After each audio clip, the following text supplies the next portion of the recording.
अल्लाह ताला की ज़ात में जहाँ कई सिफ़ात हैं, वहाँ एक सिफ़त है कि खुदा बहुत इंसाफ पसंद है। तो मेहनत के बदले अगर उसने कामयाबी का वादा कर रखा है, तो मेरा ईमान है कि मेहनत करने वाले शख्स से कामयाबी ज़्यादा दूर नहीं होती। हाँ, कामयाबी का रास्ता मुख्तलिफ ज़रूर हो सकता है किसी एक शख्स की कामयाबी तक जो पहुँचने की जर्नी है, वो किसी दूसरे शख्स की जर्नी से बड़ी डिफरेंट हो। हमारे आज के स्कैन सितारे के जो मेहमान हैं, उनकी जर्नी भी हम चाहेंगे कि अपने स्टूडेंट्स के साथ और इन जनरल लोगों के साथ शेयर करें कि उन्होंने सक्सेस की ये जर्नी का जो करंट पड़ाव है वो कैसे अचीव किया। चार्टर्ड अकाउंटेंसी का इम्तिहान इतनी यंग एज में कैसे पास किया। ये भी एक ऐसा सितारा है जो कि अल्हम्दुलिल्लाह स्कैन्स मुल्तान की प्रोडक्ट है और ड्यूरिंग आर्टिकल्स सीए क्वालिफाई कर चुका है। मोहम्मद मुदस्सिर, एसीए, कैसे हैं आप? अल्हम्दुलिल्लाह सर, आप बताएं। चलें, पहले तो बहुत शुक्रिया टाइम देने का मुदस्सिर। और ये पॉडकास्ट का मकसद तो आपको पता ही है कि हम आपके एक्सपीरियंसेस शेयर करना चाहते हैं जो भी हमारी ऑडियंस है उसके साथ। तो पहला मेरा जो यूजुअली क्वेश्चन है वो ये होता है कि सीए ज्वाइन करने का फ़ैसला ये किस तरीके से किया? मतलब मैट्रिक में या एफएससी में या ओ लेवल्स में या ए लेवल्स में जिस स्टेज पे आप थे, एक तो बैकग्राउंड बताइए, आप किधर से ताल्लुक़ है, कहाँ से पढ़ रहे थे, और वो क्या पॉइंट था जिस पे आपने डिसाइड किया कि अब मैं चार्टर्ड अकाउंटेंसी को परस्यू करूँगा एज अ करियर?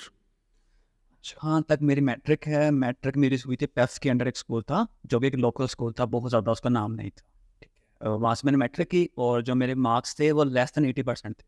मीन्स के 800 समथिंग मेरे मार्क्स थे, जो कि एक लो मार्क्स कंसिडर किए जाते हैं। उसके बाद मैं एफएससी में चला गया और एफएससी की मेरी हुई थी एक गवर्नमेंट कॉलेज के अंदर। मैंने अपनी स्कूलिंग की थी एफएससी की, तो वहाँ पे भी मेरे 800 समथिंग मार्क्स थे, जो कि लेस देन 80% थे। तो मेरे पास इंजीनियरिंग का ऑप्शन था कि मैं शायद इंजीनियरिंग में अप्लाई करता, एक प्रॉपर रूट पे जाता, बट मुझे था कि मेरे वहाँ पे क्लियर नहीं होना। एज़ कम्पेयर टू कि मैं पूरा साल वहाँ पे ट्राई करता, 1 साल ट्राई करता, उसके बाद फिर ट्राई करता इंजीनियरिंग की। तो हम लोगों ने डिसाइड ये किया कि कुछ ऐसी फील्ड में जाते हैं जहाँ के ऊपर आपके जो मार्क्स हैं मैटर एफएससी को मैटर ना करे, और वो फील्ड ऐसी हो कि उसके अंदर जो जॉब अपॉर्चुनिटी है वो 100% हो। वो मेरे भाई ने मुझे सीए प्रेफर किया था कि आप सीए में आ जाओ। और जब हम स्कैंस के अंदर यहाँ फर्स्ट टाइम स्कैंस के अंदर आए थे, तो उन्होंने हमें कहा था कि सीए के अंदर तो जॉब अपॉर्चुनिटी है वो 100% है और अनएम्प्लॉयमेंट आपकी 0% है। और इन्होंने इतना पंप किया था वेरी स्टार्ट के अंदर कि आप 2 साल आओगे, उसके बाद आप इतना कमा रहे होगे, उसके बाद आप इतना कमा रहे होगे। हम टोटल 4 लोग आए थे और हम जस्ट एक मजाक के तौर के ऊपर स्कैंस के अंदर एंट्री देने के लिए आए थे फ्रंट डेस्क के ऊपर। ये मजाक करते हैं, जाके पूछते हैं भी क्या सीन है। तो उन्होंने इतना अच्छा कन्विंस किया हमें कि आप ज्वाइन करो यहाँ पे, और ज्वाइन करने के बाद आपको इतनी ग्रोथ मिलेगी, इतनी अपॉर्चुनिटीज़ मिलेगी। और ये कहा कि आपको तो जॉब अपॉर्चुनिटी में 100% है। क्योंकि मैं एक मिडिल क्लास फैमिली से बिलोंग करता हूँ, और जो ये एक जॉब अपॉर्चुनिटी होती है हमारे लिए बहुत मैटर करती है ऑब्वियसली। तो इसलिए डिसाइड ये किया कि अगर सीए के अंदर जॉब अपॉर्चुनिटी आप 100% है और अनएम्प्लॉयमेंट आपकी 0% है, तो वाई नॉट। स्टार्ट में इशू था कि सीए बहुत मुश्किल होगा, टफ होगा, बट जब एक डिसीजन की मदद कर लेता है कि मैंने करना है, तो आप कर जाते हो उस चीज़ के ऊपर। अच्छा, उसमें एक बड़ी इंटरेस्टिंग बात है, मैं चाहता हूँ कि इस पॉइंट को लेके आऊँ। आप उन 4 लोगों में से हैं, ये मैंने इंट्रो में ही बताया, जिन्होंने ड्यूरिंग आर्टिकल्स माशाल्लाह क्वालिफाई कर लिया। ये बहुत बड़ी बात होती है, बड़ी अच्छी बात होती है। लेकिन फिर उन चंद लोगों में से भी है, मेरे ख्याल है, ये अगर मैं परसेंटेज निकालूं कि जो फर्स्ट स्टेज है आपके टाइम पे एएफसी थी, अब पीआरसी हो गई है, यूजुअली उसमें बहुत कम फेलियर होता है। आपने वहाँ पे थोड़ा फेलियर का सामना किया था। तो ये ज़रा बताइएगा कि एएफसी का जर्नी कैसा था ओवरऑल, और वो फेलियर क्यों हुआ था, आप क्या समझते हैं, और उसने आपको कैसे क्या सिखाया था, और मतलब किस तरीके से अल्टीमेट प्रोग्रेस आपकी आगे हुई? वेरी फर्स्ट टाइम जब मैंने एक से स्टार्ट किया, हम स्कैंस के अंदर इंटर हुए, एडमिशन लिया, तो हमें जब यहाँ पे पता चला कि आपकी जो पासिंग रेशियो है 50% के ऊपर है, और 50% वाला पास है और उससे नीचे वाला फेल है, और आपको अगर नंबर आए हैं तो उसका मतलब आप लोग फेल हैं। तो जब मैंने ये बात घर जाके बताई तो घर वाले कहते हैं कि आप एटलीस्ट 90% मार्क्स लें तो तब आप जॉब सिक्योर कर सकते हैं, अदरवाइज आपको जॉब अपॉर्चुनिटीज भी नहीं मिलेंगी मार्केट के अंदर। ये घर वालों ने कहा, घर घर वालों ने अपने ही एक निकाल लिया, ठीक है। तो किसी इसके नहीं नहीं ऐसा नहीं होता, वो आपको जो स्कैम वाले हैं ना वो आपको गलत गाइड कर रहे होंगे। कि मैंने एक न्यूज़ पढ़ी थी कि उसके अंदर किसी बच्चे ने गोल्ड मेडल लिया था सीए के अंदर, तो उसके मार्क्स तो होते होंगे। मैंने कहा नहीं बाबा नहीं होते, ये सीए में नहीं होते।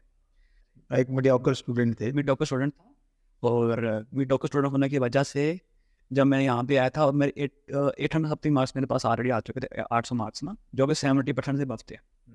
तो आई कंसीडर डैट के अगर मैंने बगैर पढ़े बगैर कुछ किए 70% मार्क्स ले लिए हैं, तो सीए में तो जस्ट 50% मार्क्स हैं और ये तो हलवा है मेरे लिए। तो जब मैंने यहाँ स्टार्ट किया तो स्कैन आते थे, और उसके बाद वापस आने के बाद वही रूटीन के गेंद वाला खेलना, ठीक है, आवारागर्दी करना, बस स्कैन्स आए, 2-3 घंटे के लेक्चर लिए क्योंकि एएफसी में 3-4 घंटे के लेक्चर होते थे आपकी, और उसके बाद वापस आके उसको उनसे सारा दिन आवारागर्दी करनी। तो वो सब कुछ किया। एंड द एंड जब एएफसी के अंदर अटैम्प्ट लगी, फिर फील हुआ लाइफ के अंदर फर्स्ट टाइम में फेल हुआ था। उससे पहले नंबर्स कम थे, बट कभी फेलियर कभी कंसीडर नहीं किया था कि फेलियर में होता क्या है, कि आपको लोग कैसे जज करते हैं। पहले होता था कि आपने नंबर कम लिए हैं, अब आप फेल हो चुके थे बिल्कुल। तो वहाँ से मुझे भी पढ़ने का रुझान पैदा हुआ था, और मैं कहता हूँ कि अगर मैं एएफसी में फेल ना होता तो शायद मैं ड्यूरिंग आर्टिकल्स भी सी क्वालिफाई ना कर पाता। तो ये मेरे लिए बहुत अच्छा, एक पेपर आपका फेल हुआ था, बाकी सारे, और वो इजियर पेपर आपने वैसे फेल किया, और जो मुश्किल वाले पेपर थे वो आपके पास हो गए एट दैट टाइम। ये भी हो सकता है कि थोड़ा बंदा एक वो जो इजी वाला पेपर है उसको थोड़ा लीनियंसी के साथ ले रहा होता है। अच्छा, उसमें मतलब सिर्फ बताइएगा कि जब कैफ में आप आए, मुल्तान से आपने पूरा अपना कैफ का जर्नी किया, तो एक तो ज़रा बताएं कि वो जर्नी में क्या शिफ्ट आया, सीरियसनेस क्या थी उसमें, और किन किन टीचर्स से पढ़े, ये सारी चीज़ें ज़रा बताइएगा। ठीक है। जब मैंने कैफ में आया एएफसी करने के बाद, जब एक अटैम्प्ट लग चुकी थी मेरी कि मतलब एएफसी के अंदर एक पेपर फेल हो चुका था जिसके अंदर passing ratio I think more than 90% थी। तो मेरे घर वाले मुझे कह रहे थे कि अगर आपने वो पास नहीं किया तो कैफ के अंदर जिसका पासिंग परसेंट 40% है या उससे भी लेस है, तो वो कैसे पास कर लोगे। तो हम तो इतना ट्रस्ट नहीं कर सकते आपके ऊपर कि हम आपको इन्वेस्ट करें तो सब कुछ, और आप पेपर पास भी ना कर पाओ। तो बट जब मैं यहाँ पे आया, जब मैंने कैफ स्टार्ट की, मैंने तो वेरी इनिशियली मैंने डिसाइड किया था कि मैंने पास करना ही करना है। तो अब टीचर्स भी ये कह रहे थे कि मुश्किल है, ठीक है, और कुछ सीनियर्स थे जो कहते थे कैफ पास करना बहुत ही मुश्किल है, स्पेशली उस टाइम के अंदर लॉ की बुक जो थी, और मैंने वेरी फर्स्ट बैच के अंदर लॉ की बुक ही रखी थी। मैंने कैफ 3 की बुक हमारे तब उस टाइम पे थी, सीला और बीला का। तो सीला तो मैंने आपसे स्टडी किया था, सीला काशिफ साहब से स्टडी किया था मैंने। तो आप लोगों ने बड़ा अच्छा पढ़ाया और बड़ा अच्छा गाइड किया उन चीज़ों के अंदर। सर काशिफ साहब कैफन पढ़ा रहे थे, ठीक है, और उसके बाद इकोनॉमिक्स भी एंड पे आपने टेकअप ले रहे थे कॉमर्स का, कि सर हज पे चले गए थे हमारे। तो आपने बड़ा मोटिवेट किया था उन दिनों के अंदर। और स्पेशली बात करूँ कि हमारा जो टर्निंग पॉइंट है स्कैज मुल्तान का, वो टेस्टिंग बहुत ज़्यादा करता है। मीन्स अगर आज आपने एक टॉपिक पढ़ाया है तो वेरी नेक्स्ट डे आके टीचर्स पूछते हैं जो मैंने कल पढ़ाया था उसके ऊपर जो जो आपकी क्यूरीज हैं अब वो पूछें। अब उसमें क्या होता था कि कुछ डल बच्चे जो मेरी तरह के होते थे जो क्यूरी नहीं कर पाते थे, तो आप कोई और बच्चा क्यूरी कर रहा है तो आप वो टॉपिक को दोबारा रिवाइज कर देते थे 15-20 मिनट के अंदर अंदर। तो वो एक बहुत हेल्पफुल बात थी। उसके बाद 2 वीक के बाद अगर हमारा एक चैप्टर खत्म हो रहा है तो उसका टेस्ट होना, और टेस्ट के बाद आप बैठना आप लोगों ने, और दोबारा फिर उसी चीज़ को रिपीट कर देना पूरे फ्लो को, जो कि एक माइंड में रहता है। उसके बाद मिडिल के अंदर हमारे होता था मिड मॉक, साइंस के अंदर मिड मॉक देना। उसके बाद टेस्टिंग होती थी, उसके ऊपर हमारी परसेंटेज डिवाइड होती थी, हम लोगों ने पास किया या फेल किया। उसके बाद दोबारा बैठना और दोबारा डिस्कस करना कि मैंने आपको ये पढ़ाया था, उसमें आप लोगों ने ये अच्छा काम किया, ये बड़ा काम किया। मुझे तभी भी याद है कि जब मेरा बीला का पेपर हुआ था मिड टर्म्स के अंदर, तो आपने मुझे सेपरेट बुलाया था कि डिस्कस करने के लिए कि आपके क्या रीजन है अगर आपके मार्क्स कम आए हैं। तो मुझे था कि नहीं सर ने वो सेपरेट बुलाया है, और ये बहुत ऑनर्स की बात थी मेरे लिए, क्योंकि मैंने बताया कि मैं गवर्नमेंट स्कूल से पढ़ा हूँ, तो वो तो टीचर्स आपको बुलाते भी नहीं थे कि आप पढ़ो ना पढ़ो जो मर्जी करो। तो आपने सेपरेट बुलाया, मुझे समझाया कि आप क्यों नहीं पढ़ते। तो मुझे वो बात बहुत फील होती है आज तक कि आपने फिर बुलाया, आपने समझाया। उसके बाद जब फाइनल की बात आती थी हमारे पेपर से 2 मंथ पहले, 1.5 मंथ पहले, तो स्कैन में ये था कि आपकी वीकली बेसिस के ऊपर टेस्ट होते थे, 2 वीक के टेस्ट होते थे, जिसके अंदर आप एक टेस्ट होता था और वेरी नेक्स्ट डे हम डिस्कस करते थे कि टेस्ट में सर ने क्या पूछा हम लोग, और उसमें क्या क्या चीज़ें इम्प्रूव कर सकते हैं, या बच्चों में क्या क्या क्वेश्चन है, ठीक है। उसके बाद होता ना हमारा फाइनल मॉक। मीन्स अगर मैं ओवरऑल बात करूँ शायद एक बुक पढ़ाने की, तो आप लोग 5 से 6 बार बुक को आप लोग ही रिवाइज कर देते थे। तो वो चीज़ बहुत हेल्पफुल होती है कि आपकी सारी की सारी मिस्टेक्स और सारे के सारे पॉइंट्स, क्योंकि मोस्टली आई कैप 70 to 80% चीज़ें आपकी ईजी होती है, 20 to 30 होती है उन बच्चों के जिन्होंने गोल्ड मेडल लेना होता है। तो अगर आपने सारे के सारे लेक्चर अटेंड किए हैं और टेस्ट दिए हैं, और टेस्ट के बाद जब टीचर बैठता था डिस्कस करने के लिए क्वेश्चन टेस्ट के अंदर क्या पूछा आपने, वो सारे लेक्चर्स लिए हैं, तो मेरा नहीं ख्याल कि कैफ पास करना बहुत मुश्किल है as compare to FSC. FSC के अंदर क्या था, आप 8-8 9-9 घंटे स्कूल में बैठे हो, और यहाँ पे क्या था, 3 घंटे क्लासेस थी आपकी, 3 घंटे के बाद आपने 1 घंटा खर्चा के पढ़ना है, उसके बाद आप फ्री हो बिल्कुल। अच्छा, ये बड़ी इंटरेस्टिंग बात है। अच्छा, ये बताएंगे कैफ में आपको सबसे डिफिकल्ट पेपर कौन सा लगा था, मतलब पास करने के हवाले से या इवन पढ़ने के हवाले से? सबसे डिफिकल्ट तो आई थिंक सो मुझे इकोनॉमिक्स लगा था, अच्छा, वेरी इनिशियल, क्योंकि हमारे सर एच पे चले गए थे, तो उन्होंने थोड़ा सा स्पीड से पढ़ा दिया हमें, क्योंकि मुझे चीज़ें अब्जॉर्व नहीं हुई थी उस तरह। तो वो स्टार्ट में बहुत डिफिकल्ट लगा था, और ये रट्टा टाइप सब्जेक्ट था हमारा कैफ के अंदर। और सबसे इजी क्या लगा कि सर ये तो मैंने बड़े मजे से पढ़ा हुआ है? FR2, अच्छा, ये बड़ी इंटरेस्टिंग बात है वैसे। इवन FR2 के अंदर मैंने पूरा पेपर कर लिया था, और 30 to 40 मिनट पड़े हुए थे मेरे पास। अच्छा अच्छा, अब मैं परेशान था, मैंने कहा, सर ने तो बड़ा कहा था टेस्ट मुश्किल होता है, पेपर मुश्किल होता है, अभी 30-40 मिनट पड़े हमें आपके, तो आपने पेपर खत्म कर लिया, तो पता नहीं आप पास भी होगे कि नहीं पास होगे। तो एंड तक मुझे डाउट था उस पेपर के ऊपर, बट हाँ, पेपर कितना अच्छा हुआ था, और सर ने पढ़ाया इतना अच्छा था उसके ऊपर कि हर चीज़ हमारे फिंगर टिप्स के ऊपर थी। क्योंकि अगर एक ही क्वेश्चन आपने 4 से 5 बार सर ने हल करवा दिया आपको व्हाइट बोर्ड के ऊपर। FR2 आपने पढ़ा किससे? मतलब सर काशिफ काशिफुद्दीन साहब से। अब वो तो लेजेंड है मुझसे। ठीक ठीक। तो अच्छा, ये बताओ कि जब कैफ हो गया, एक तो जरा एक्सप्लेन करो कि कैफ करना अपने आप में बड़ी खुशी का टाइम होता है, लेकिन मैं कहता हूँ कभी कभी ये खुशी थोड़ी देर की होती है, क्योंकि फौरन बाद आर्टिकल्स का स्टेज है। बट इन दोनों बातों पे आने से पहले ये भी एड्रेस करते हैं, एक कोर्स है जिसको हम presentation and communication skills course आपके टाइम पे कहते थे, अब वो PPE बन गया है, वो भी आपने किया।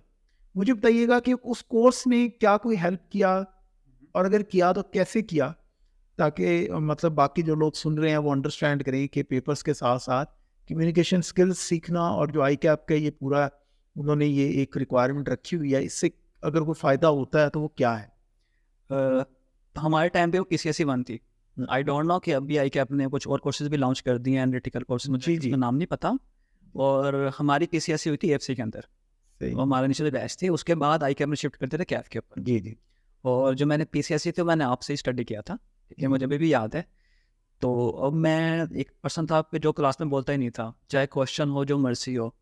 तो वेरी फर्स्ट टाइम आपको वहाँ पे जब हम लोग मिले PCSE के अंदर, बिजनेस कम्युनिकेशन हमें पढ़ा ही रहे थे, लेकिन वहाँ पे आपने हमें एक कॉन्सेप्ट डेवलप किया कि आप किस तरह जाके बात कर सकते हैं। और सबसे जो मेन चीज़ मुझे अच्छी लगती है आपकी, तो उसने आपने एक बात कही थी कि जो आपकी मिस्टेक्स होती हैं ना, जो आप कम्युनिकेशन में कर रहे होते हैं बातचीत करते हुए, आपको याद रहती है लेकिन लोगों को भूल जाती है। उससे बड़ा बेनिफिट होता है, अगर हम बोलेंगे ही नहीं तो हमारी मिस्टेक होंगी नहीं, और हम सीखेंगे भी नहीं उस चीज़ को।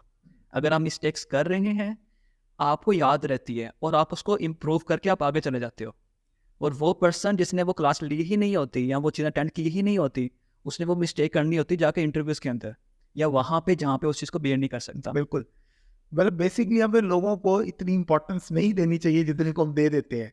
और लोग क्या कहेंगे, मतलब लोगों के पास कहाँ इतना टाइम है कि यार वो इतना सोचते रहे। अच्छा, अब मुझे बताओ कि ये जो आर्टिकल हंटिंग थी कैफ के बाद, ये आपका हर बंदे का जर्नी डिफरेंट है। मतलब मेरे ही पॉडकास्ट पे कई लोग आए हैं जिनके लिए बड़ा इजी था। एक ऐसे स्टूडेंट आए जिन्होंने बताया जी मैंने तो KPMG और PwC दोनों में हो गए थे, मैं तो बाद में चॉइस करता फिर रहा था किस में करूँ। सबका journey obviously at that time थोड़ा मुख्तलिफ होता है। आपका जर्नी कैसा था, और उसकी ज़रा मुश्किलात बताएं आर्टिकल ढूंढने में। और अगर अभी आज आप एडवाइस करें किसी को कि वो आर्टिकल ढूंढने की स्टेज पे या प्रोसेस पे है, तो वो क्या करे कि उसका वो प्रोसेस रिलेटिवली स्मूदर हो जाए, ये ज़रा बताइएगा। वेरी फर्स्ट टाइम जब मैंने अप्लाई किया था डिफरेंस सम्स के अंदर, कि हमें पता था कि आप पेपर देने के बाद आपने अप्लाई करना है, सिर्फ इतना पता था, उसके अलावा हमें बिल्कुल नॉलेज नहीं थी। तो अप्लाई करना शुरू किया, जिसके अंदर लाहौर में और कराची के अंदर मेनली अप्लाई किया था। मुल्तान में मैंने बहुत कम अप्लाई किया था, क्योंकि मुल्तान के अंदर मेरा पहले से मूड था कि मैंने किसी बड़े शहर में मूव करना है। अब लाहौर में जितने भी फर्म्स के अंदर मैंने अप्लाई किया था, मुझे किसी ने कभी इंटरव्यूज़ के लिए कुछ भी नहीं बुलाया। ठीक है। मैंने ए फर्गूसन में अप्लाई भी किया था और उस टाइम के अंदर मेरा सबसे रिसेंट बैच था। मैंने लाहौर और कराची अप्लाई किया था। तो ये लीगल था उस टाइम के अंदर, क्योंकि वो CNIC के ऊपर रखते थे कि एक CNIC की जगह अप्लाई कर सकता, 2 जगह अप्लाई नहीं कर सकता। बट मैंने 1-2 अकाउंट्स बना के दोनों जगह अप्लाई कर दिया कि इस अपॉर्चुनिटी तो मिलेगी। बट कराची वालों ने मुझे अपॉर्चुनिटी दी थी टेस्ट की, वो भी 2 अटैम्प्टों के बाद जाके, जब मेरा बेकर डेली में इंडक्शन हो चुकी थी एक फर्म के अंदर। ठीक है। बट अगर मैं बात करूँ कि लाहौर की, उससे पहले तो मुझे किसी ने इंटरव्यू के लिए भी नहीं बुलाया। उसकी शायद रीज़न ये थी कि तब कोविड था, या कोई भी एक्सपायरी रीज़न थी। जो मुझे रीज़न फील होती है वो ये थी कि शायद मेरा जो बैकग्राउंड था ये FSC और मैट्रिक, उसके मार्क्स कम थे, तो उसके ऊपर मैं उनके क्राइटेरिया पर पूरा उतर ही नहीं सका था, जो मुझे लगता है। शायद ये भी एक रीज़न हो सकती है। बट बेकर टेली भी एक बड़ी अच्छी फॉर्म है, तो बताइएगा कि वो कैसे वहाँ तक कैसे पहुँचे आप? वेरी इनिशियल तो मैं एक QCL फर्म में गया था, जहाँ मैंने जाकर ज्वाइनिंग दी थी, क्योंकि मुझे कोई भी और फर्म नहीं रख रही थी। इवन मेरा तो FTS जो था सबसे रिसेंट था। AFC में अटैम्प्ट थी मेरी, बट मैंने फुल क्लियर करके बाकी सारे फर्स्ट टाइम में क्लियर कर लिए थे। तो वहाँ मैंने ऑलमोस्ट 3 मंथ रहा था वहाँ पे, और 3 मंथ के अंदर मैंने काफ़ी फर्म सर्च की, मैंने वहाँ पे अप्लाई किया, इंटरव्यूज़ दिए। उसके बाद मैं मूव किया कैटेगरी C की फर्म के अंदर, उन्होंने मुझे वहाँ पे अपॉर्चुनिटी दी। और आफ्टर 3 मंथ, तो 3 महीने मेरे को जाया कि मैं वहाँ पे गया, और वहाँ पे मैं ऑलमोस्ट 2 वीक रहा था। और उसके बाद मुझे कैटेगरी B की फर्म से ऑफर आई थी। वो कैटेगरी B के अंदर ऑलमोस्ट 1 मंथ रहा था। उसके बाद मुझे बेकर टिली और साथ 2-3 और फर्म से ऑफर आई थी। बेकर टिली वाला थोड़ा सा अच्छा बिहेव कर रहे थे उस टाइम के अंदर, और वो कह रहे थे हम आपके आर्टिकल रजिस्टर करवा देंगे। और जो बाकी फर्म्स थी वो कह रहे थे हम आपके जो आर्टिकल्स हैं वो 3 to 4 मंथ लेट रजिस्टर करवाएंगे। और मैं ऑलरेडी 4 to 5 मंथ या 5 to 6 मंथ लाहौर में हो चुके थे मुझे बैठे हुए। जो कि एक पर्सन था जो मुल्तान में रह रहा था, उसकी स्कूलिंग सारी मुल्तान की थी, उसके एक्सपेंस ना होने के बराबर थे यहाँ पे। वो घर जा डेली घर से आ रहा है। जब 6 मंथ मैं लाहौर में रह चुका था, तो मुझे प्रॉपर फील हो रहा था कि मेरा उतना खर्चा कैफ के ऊपर नहीं हुआ, AFC पे नहीं हुआ स्कैन्स के अंदर, जितना मैंने 6 मंथ के अंदर यहाँ पे खर्चा कर लिया। दैन उसके बाद मैंने बेकर टिली में टेस्ट दिया। वो टेस्ट 100 मार्क्स का टेस्ट था मेरा, प्रॉपर उसमें टेस्टिंग होती है उनकी। उसके बाद मैं 3 इंटरव्यू क्लियर किए थे वहाँ पे, और उसके बाद जाके मेरे वहाँ पे इंडक्शन हुए थे। अच्छा, अब ये तो बड़ी अच्छी बात है। तो आप किस फील्ड में गए थे? ऑडिट में, टैक्स में, कौन सी स्पेशलाइजेशन में रखा था? बेकर टिली वालों ने खुद ऑफर करती हैं, जो 2 ही बड़ी बड़ी फर्म्स होती हैं ना, आप नहीं बताते कि आपने किस में जाना है, वो आपको रखते हैं। तो उन्होंने मुझे कहा था हम आपको ऑडिट में रखेंगे, और उनका वो फुल स्टांस था। ठीक है। उन्होंने मुझे रखा, और हमारे लिए जॉब अपॉर्चुनिटी मिलना वहाँ पे, अपॉर्चुनिटी मिलना वहाँ पर करने की मेरे लिए बहुत बड़ी बात थी, क्योंकि वो मल्टीनेशनल फर्म थी, टॉप 10 के अंदर वो फॉल करती है। तो मेरे लिए बहुत बड़ी बात थी। उन्होंने मुझे रखा, तो उन्होंने मुझे बोला आपने ऑडिट में आना है, तो मैंने कहा सर ओके, अब बस मुझे रख लें, आई विल ज्वाइन यू। और उसके बाद ये भी है कि आप कुछ अरसे आर्टिकल्स में रहे, और फिर आपने NOC लिया जिन भी वजूहात की वजह से। तो NOC लेने के बाद फिर किस फॉर्म में गए, ये भी थोड़ा बताइएगा कि आर्टिकल्स में NOC लेने में अगर कुछ मुश्किलात अगर हल्की फुल्की आप शेयर करना चाहें वो आप पे है। और फिर दूसरी फॉर्म कौन सी थी? बेकर टिली से मैंने NOC लिया था, डिफरेंट रीजन से उसकी, बट वो आई थिंक सो मैं शेयर नहीं करना चाहूँगा आपसे, जी जी। क्योंकि उसमें काफ़ी चीज़ें होती हैं। ऑब्वियसली वो प्रोफेशनल कमिटमेंट्स भी होती हैं। उसके बाद मैं एक नॉन QCL फर्म में चला गया था। ठीक है। टॉप 10 से निकल के एक नॉन QCL फर्म में जाना, और उसका डिसीजन ये था कि बस मैंने फोकस करना है अपनी क्वालिफिकेशन के ऊपर, ठीक है। Nothing else. और उसको मैंने वहाँ पे छोड़ा बेकर टिली का। उसके बाद मेरे पास कुछ ऑप्शंस थी कैटेगरी B की, बट क्योंकि हमारे मार्केट के अंदर नॉर्म्स हैं कि एक NOC वाला बच्चा बहुत बुरा होता है, तो वो इंटरव्यू के अंदर कुछ ऐसे क्वेश्चन कर जाते थे कि जो वो ट्रिगर कर देते थे पर्सनस को, कि अगर एक इंसान एक फर्म के अंदर कुछ बेयर किया है तो दूसरी उस फर्म में नहीं जाना पसंद करेगा। तो फिर मैंने डिसाइड किया कि मैं छोटी फर्म में चला जाऊँगा, but I have to qualify my CA। तो मैं फिर एक छोटी फर्म में चला गया था, एक नॉन QCL फर्म के अंदर, जो कि बहुत कम लोग उसके बारे में जानते होंगे। लेकिन अब ज़रा बताइएगा कि ड्यूरिंग आर्टिकल्स क्वालिफाई करना, यहाँ में ये पता चल रहा है कि आपका माइंडसेट क्वालिफिकेशन की तरफ से बड़ा क्लियर था, और ये अभी बहुत इंपॉर्टेंट है आजकल। और ये मैं चाहता हूँ कि जो लोग हमें देख रहे हैं वो समझें कि फॉर्म से ज़्यादा ये मैटर करता है अल्टीमेटली कि आपने क्वालिफाई किया या नहीं किया। ये बहुत एक बड़ी बात है। तो ये कैसे मैनेज की studies during all this? Because training के अंदर बहुत ज़्यादा एक हमारे ऊपर वर्कलोड भी होता है, एक्सपेक्टेशंस भी होती हैं, फॉर्म की भी होती हैं, कुछ पर्सनल लाइफ भी होती है। तो ये जो सारा एक पीरियड था, क्या प्लान था, किस तरीके से पढ़ाई को मैनेज किया, और क्वालिफाई किस तरीके से किया? जो स्टडी के मैनेज की बात है, तो वो तो शायद स्कैन से ही मुझे मिला था मैनेज करने का तरीका, क्योंकि हमारे यहाँ पे सेशन होते थे 2 से 5 बजे का सेशन था मेरा। तो इन्होंने तब मेरी रूटीन ये थी कि मैं अपनी जो नींद थी उसको 2 हिस्सों में ब्रेक करता था, कि जाके सो गया, उठ के पढ़ा, फिर सो गया, उठ के यहाँ पे आ गया। और वही रूटीन मैंने फॉलो की थी अपनी CFAP के अंदर, आर्टिकल्स के अंदर। मीन्स के इंसान जब थका होता है ना तब वो कुछ नहीं कर पाता, उसका जो माइंड है वो थका होता है, वो स्टडी नहीं कर पाता। नॉर्मली पर्सन ये करते हैं, फर्म से छुट्टी होती है, लाइब्रेरी जाके बुक खोल के बैठ जाते हैं और उन्हें कुछ भी रिटेन नहीं हो पाता। तो सबसे जो बेस्ट ऑप्शन जो मैंने किया था और जो मुझे लगता है कि लोग अपनाना चाहिए, वो वापस आएँ फर्म से, एक खाना वगैरह खाएँ और एक नैप लें। मीन्स के 12-1 बजे तक सोते रहें, 12-1 बजे सो के उठें और सुबह 5 बजे तक वो तैयारी करें, पेपर पढ़ें, सुबह की नमाज़ पढ़ें, आप फिर 2-3 घंटे सोएं और सोने के बाद आप फ्रेश माइंड से उठें, आप फर्म जाएँ। तो इससे क्या होता है कि आपने एक फ्रेश माइंड से आपने स्टडी भी कर लिया और सुबह फ्रेश माइंड से आप फर्म भी चले गए। तो ये एक प्रॉपर रूटीन होती है। तो ये रूटीन मैंने बहुत फॉलो की थी अपनी पूरी जर्नी के अंदर CFAP के अंदर। अच्छा, और इस जो जर्नी है आपका फाइनल स्पा, इसमें क्या फेलियर का सामना भी करना पड़ा या स्मूथ ही सारे पेपर्स फर्स्ट अटेम्प्ट में निकले? फेलियर्स का सामना करना पड़ा था। वेरी फर्स्ट अटेम्प्ट के अंदर मैंने एक बार फेल किया था और उसके बाद सेकंड अटेम्प्ट मैंने कोई बार फेल नहीं किया, बट थर्ड मेरी क्वालिफाइंग अटेम्प्ट थी जिसमें मैं 4 पेपर दे रहा था। अच्छा। उसमें मुझे मैनेज करना बहुत मुश्किल हो रहा था क्योंकि आप जब फर्म में सीनियर होते हो ना तो आपकी रिस्पॉन्सिबिलिटी बहुत ज़्यादा होती है। आपको हर पर्सन कॉल करेगा, आपको कंपनी के डायरेक्टर्स भी कॉल करेंगे, अगर आप एक अच्छी पोजीशन के ऊपर हो तो आपको कंपनी का पार्टनर भी कॉल करेगा। तो उसके अंदर चीज़ों को मैनेज करना बहुत मुश्किल था मेरे लिए कि अगर आप वापस आके आप मैं सो नहीं पाता था प्रॉपर। और उसकी वजह से मुझे हेल्थ इश्यूज भी हो रहे थे कि आप सारी रात जाग रहे हो, सुबह उठ के फर्म जा रहे हो, बट मेरी जो प्रायोरिटी थी वो क्वालिफिकेशन के ऊपर थी कि क्वालिफाई करना ही करना है, बट साथ के साथ आपने काम भी करना है। तो मैंने अपनी हेल्थ को थोड़ा सा कॉम्प्रोमाइज़ किया था, बट वो 6 मंथ थे मेरे और उसके अंदर मेरा सिर्फ एक पेपर आ गया था। फिर उसके बाद वो 1 पेपर जो था मैंने हिस्ट्री निकाला। अच्छा मुदस्सिर, ये बताओ कि जब क्वालिफाई किया तो ये बहुत बड़ा लैंडमार्क है, डीलिंग आर्टिकल्स किया, तो वो दिन ज़रा एक्सप्लेन करो। घर पे क्या था, कितने लोग खुश थे, फ़ोन पे, दोस्तों में, ज़रा वो बताओ। उसे एक दिन 24 घंटे 48 घंटे, जैसे क्वालिफाई करने के बाद खाने भी बड़े खिलाने पड़ते हैं, ये भी एक बड़ा होता है, दोस्त भी आपको ऑब्वियसली कह रहे होते हैं। तो एक्सप्लेन करो क्वालिफिकेशन का जो एक पूरा आपका जो दिन था वो कैसा लगा और क्या एक्सपीरियंस? जिस दिन रिजल्ट था क्वालिफिकेशन का, मुझे रिजल्ट से पहले आइडिया था कि मैं क्वालिफाई कर जाऊंगा, बट क्योंकि आई कैप है तो आई कैप पर कुछ भरोसा नहीं है। हम यहाँ पे एकदम यूज़ करते थे कि आई कैप तलवार लेके खड़ा है आपकी गर्दन उड़ाने के लिए।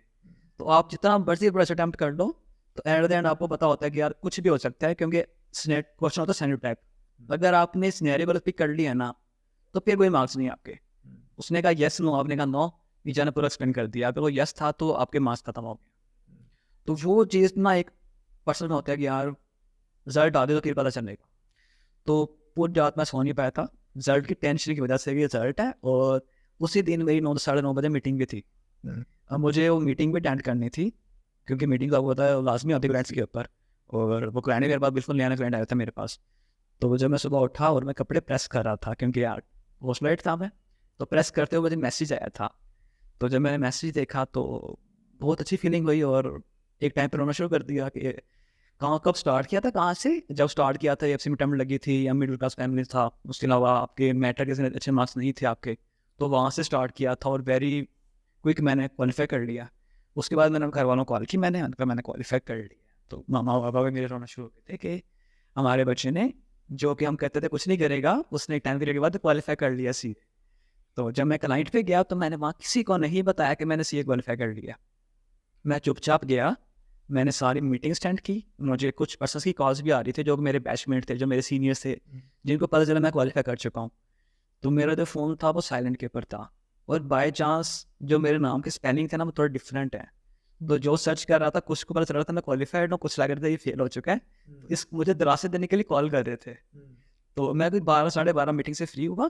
जब मैंने मैसेज अपना फ़ोन ऑन किया, मैंने अपना मैसेज देख रहा था तो उसमें कुछ लोग मुझे कह रहे थे मुझसे कुछ नहीं होता, अगर आप फेल हो चुके हो ना तो नेक्स्ट टाइम आप क्वालिफाई कर लोगे। तो मैंने कहा नहीं भाई मैं क्वालिफाई कर चुका हूँ। तो वो बहुत खुशी की बात थी, बट मैंने वो चीज़ को काफ़ी कम शो ऑफ किया था, ना स्टेटस लगाया था मैंने और ना किसी को बताया था ऐसा, ना कंपनी के अंदर ना मीटिंग्स के अंदर। तो लोगों को ही पता चला था क्वालिफाई किया। अच्छा, ये बड़ी इंटरेस्टिंग बात है। मतलब लोग जब क्वालिफाई करते हैं तो ज़्यादातर तो एक बड़ा हम ऑब्वियसली बताते हैं सबको।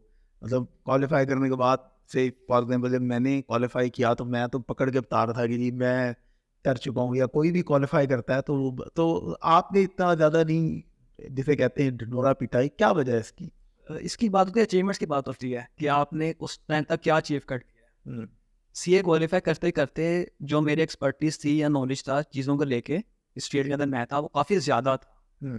तो मेरे लिए क्वालिफिकेशन मैटर करती थी, बट उतनी मैटर नहीं करती थी जितना बाकी लोगों मैटर करती है। तो वो चीज़ ऐसी थी कि मैं क्वालिफाई तो कर गया था अल्हम्दुलिल्लाह, बहुत खुश भी हुआ था, बट लोगों को बार बार बताना मैं क्वालिफाई कर चुका हूँ, जाके प्रेजेंट करना कि मैं क्वालिफाई कर चुका हूँ, तो वैसे वो नेचर थी ही नहीं। सही सही। तो क्वालिफाई करने के बाद भी मैंने बहुत कम लोगों को बताया था मैंने क्वालिफाई किया। अच्छा, उसमें अभी आपने जिक्र किया तो मैं ये चाहूँगा कि यहीं पे हम इस पॉइंट को लें। आप ईआरपी में आप काम कर रहे हैं ज़्यादा, एक तो लाइक ऑडिट से ईआरपी में कैसे शिफ्ट हुआ, और इस फील्ड को भी थोड़ा इंट्रोड्यूस करें, क्योंकि मैं कई बार बच्चों को कहता भी हूँ कि कोई ज़रूरी नहीं है कि आपने ऑडिट में या टैक्स में ही जाना है, सितारों से आगे जहाँ और भी हैं, और उसमें तो तरक्की शायद ज़्यादा है इस वक्त दुनिया में। तो और आपकी माशाल्लाह एक्सपर्टीज़ भी बड़ी ज़्यादा है, तो ज़रा एक्सप्लेन करें कि ये शिफ्ट कैसे आया और आप कितने सेटिस्फाइड हैं इससे। एनओसी लेने के बाद मैंने एक छोटी फर्म ज्वाइन करनी थी। उन्होंने मुझे कहा कि हम आपको ईआरपी में रखेंगे। मेरा मेन फोकस था क्वालिफिकेशन के ऊपर, मुझे नहीं फ़र्क पड़ता था मुझे वो ईआरपी में रख रहे हैं किस में रख रहे हैं। तो वेरी इनिशियली जो एक पर्सन होता है तो क्या क्वालिफाई होता है, वो उसको मेन प्रायोरिटी होती है उसकी ऑडिट की, जो उसने ऑडिट लास्ट में पढ़ा होता है, तो उसकी प्रायोरिटी को ऑडिट होता है कि हम ऑडिट में जाएंगे, हम क्लाइंट के साथ बैठेंगे, डिस्कस करेंगे, बातें करेंगे, वापस आ जाएंगे। जो बुक में पढ़ा होता है कि आपने कैसे कर दिया कैसे कर दिया। तो मेरी मेंटालिटी वही थी कि 8 क्लास तक की। बट जब मुझे फर्म ने कहा मैंने आपको ईआरपी में रखकर रिटेन करना है, तो मैंने कहा सर ठीक है, ओके, मुझे कोई इशू नहीं है ईआरपी के अंदर। तो देन मैंने चूज़ नहीं किया था ईआरपी को, ईआरपी ने मुझे चूज़ किया था कि आप यहाँ पे आओ। तो मैंने जब ईआरपी स्टार्ट किया, as a passage of time मैंने रियलाइज़ किया कि ये फील्ड बेहतर है एज़ कम्पेयर टू आपकी ऑडिट की फील्ड की। ऑडिट की फील्ड एक बोर्ड फील्ड होती है, बोर्ड मतलब है कि आपने एक ही काम बार बार करना है, एक ही जगह बार बार जा रहे हो। फिर क्या होता है कि मेनली आप ऑडिट के अंदर कंपनी के ओनर से बात नहीं करते। उन्होंने एक एएम या मैनेजर आपको दिया होता है, और वही आपसे डिस्कस करते हैं सारी की सारी चीज़ें। और आप मंथ एंड के ऊपर या जब रिपोर्ट आपकी साइन ऑफ होती है, उसके बाद जाकर शायद किसी कंपनी के ओनर से बात करते हो। बट ईआरपी के केस में चीज़ें बिल्कुल डिफरेंट होती है। कंपनी के हेड्स आके मीटिंग में बैठते हैं और बताते हैं कि हमें ये चीज़ रिक्वायर्ड है। तो वो चीज़ ऐसी होती है कि आपका जो नॉलेज है या आपकी जो एक्सपर्टीज़ है, आपकी कम्युनिकेशन स्किल्स होती है, वो बहुत ज़्यादा ग्रो करती है। और ये आपको ना सिर्फ वहाँ पे, आपको फ्यूचर में आपको सारे काम आए, सारी चीज़ें काम आ रही होती हैं। तो ईआरपी से मैं बहुत सेटिस्फाइड हूँ, क्योंकि एक तो मेरी फील्ड चेंज हो चुकी है, अकाउंट से निकल के ईआरपी में चला गया हूँ, और ये मेन फील्ड ऑपरेशंस टाइप चली जाती है आपकी, और इसके अंदर तो ग्रोथ अपॉर्चुनिटी तो बहुत ज़्यादा है। अच्छा, इसमें एक और बात भी है, इन अ वे रिलेटेड है। अब आपने देखें फॉर्म चेंज की, सो कॉल्ड छोटी फॉर्म जिसे हम कहते हैं, हालांकि उसने आपकी तरक्की में ज़्यादा रोल प्ले किया, प्रोफेशनली भी और पढ़ने में भी। तो एक को ज़रा बताएं कि फॉर्म चूज करते हुए आपके ख्याल से किन बातों का ख्याल रखना चाहिए आर्टिकल्स में, और इंडस्ट्री के अंदर आर्टिकल्स भी अगर मिल रहे हों तो क्या वो करने में कोई हर्ज है, या मतलब बिल्कुल उससे को भाग जाना चाहिए। इन दो चीज़ों को भी ज़रा बताइए। फर्म चूज़ करते हो, आपको जो फर्म का इन्वायरमेंट है वो बहुत मैटर करता है। आपको फर्म के इन्वायरमेंट के बारे में पता हो, फर्म के क्लाइंट्स के बारे में पता हो। अगर एक बड़ी फर्म है, वहाँ क्लाइंट अच्छा, इन्वायरमेंट अच्छा नहीं है, क्लाइंट अच्छे नहीं है, दोस्त लोग अच्छे नहीं है, तो आप वहाँ पे ग्रो नहीं कर सकते हैं, अब वहाँ पे एक्सेल नहीं कर सकते हैं, क्योंकि उनकी मेंटालिटी बनी होती है कि हमने दूसरे बंदे को दबाना है नीचे अपने। तो आपने जब डिसीजन मेकिंग करनी है फर्म की, तो इसके बेस के ऊपर करें, ना कि वो बहुत बड़ी फर्म थी, टॉप 10 थी या टॉप 20 थी। तो आप फर्म चूज़ करें, और उसके बाद आप 100% इनपुट दें अपनी फर्म को। अगर आप 100% इनपुट दे रहे हैं टाइम पीरियड के बाद, तो आपको उसका बेनिफिट मिलता होता है। तो फर्म छोटी बड़ी नहीं होती, फर्म होती है, और आपने काम करना होता है, अपने वहाँ टाइम पास करना होता है। तो आप कोशिश करें कि इस फर्म में जाएँ जहाँ का एनवायरनमेंट अच्छा हो। और ये होता है कि नॉर्मली आजकल लिंक्डइन है, आप किसी को अप्रोच करके पूछ सकते हो फर्म के बारे में। तो आपको जब फर्म से ऑफर आती है, तो लास्ट में कोशिश कीजिए कि दूसरे उसके बारे में डिस्कस करें फर्म के बारे में दोस्तों से, और उसके बारे में राय लें लोगों की कि उसके बारे में क्या नॉर्म्स है, क्या कल्चर है फर्म का। और ये क्वालिफिकेशन आप अंदर की आपकी बहुत मैटर करती है, क्योंकि अगर आपका मैनेजर क्वालिफाइड नहीं है, तो वो चाहेगा भी नहीं कि मैनेजर वाला स्टाफ को क्वालिफाई करे, तो जानबूझ के वो तंग करता रहेगा। बट आप लोग क्या अगर सोचते हो कि बड़ी फर्म है तो कोई नहीं है, मैं चला जाऊँगा, मैं बेयर कर लूँगा, बट नहीं बेयर होता है इस टाइम पर। और जहाँ तक इंडस्ट्री के आर्टिकल्स की बात है, तो मार्केट बहुत ग्रो कर रही है। इंडस्ट्री के आर्टिकल्स आपको स्टार्ट के अंदर एक हैंडसम अमाउंट ऑफ सैलरी पे करते हैं, जो कि फर्म पे नहीं करती। हमारे यहाँ नॉर्म से बना हुआ है कि हमने आर्टिकल्स करने हैं, आर्टिकल्स करने के बाद ओनली इंडस्ट्री में जॉब के लिए अप्लाई करना है, और शायद उससे कम सैलरी के अंदर अप्लाई कर रहे होते हैं हम लोग। तो वाई नॉट आप उसको ज्वाइन करो, आप 3-3.5 साल वहाँ पे लगाओ, और 3-3.5 साल वहाँ लगाने के बाद अगर आपको काम आता है, तो कंपनी वाले आपको कंपनी छोड़ के जाने देंगे नहीं, वो आपको हैंडसम अमाउंट सैलरी पे करेंगे। तो दैट मीन्स कि इंडस्ट्री आर्टिकल्स भी एक बड़े वायबल ऑप्शन है, मतलब हमें उसको इग्नोर नहीं करना चाहिए। और मैं तो आमतौर पे कहता हूँ कि कंपैरिजन ये ना क्या करें कि industry versus firm, which firm versus which industry. Certain अब अगर अब मेरे पास अपॉर्चुनिटी एक ऐसी फर्म में है जिसके बदले में आपको बहुत से मुझे आईसीआई उठा रही है या कोई मतलब एक बड़ा नाम ले रहा है मुझे, मतलब फॉर इंस्टेंस, तो I should tilt towards it rather than कि मैं एक ऐसी जगह पे चला जाऊँ जहाँ पे शायद मेरे लिए ग्रोथ की अपॉर्चुनिटीज रिलेटिवली कम होंगी। अच्छा मुदस्सिर, एक और इसके अंदर मैं आपसे चीज़ पूछना चाहता हूँ कि आज एक बच्चा जो ऑब्वियसली सोच रहा है कि मैं अब सीए में आ रहा हूँ या आ चुका है, वो कई बार ये बड़ा सोच रहा होता है कि जी मैं जैसे मुल्तान में अगर वो रह रहा है कि मैं लाहौर चला जाऊँ, या लाहौर में रह रहा है तो मैं कराची चला जाऊँ या शिफ्ट कर लूँ।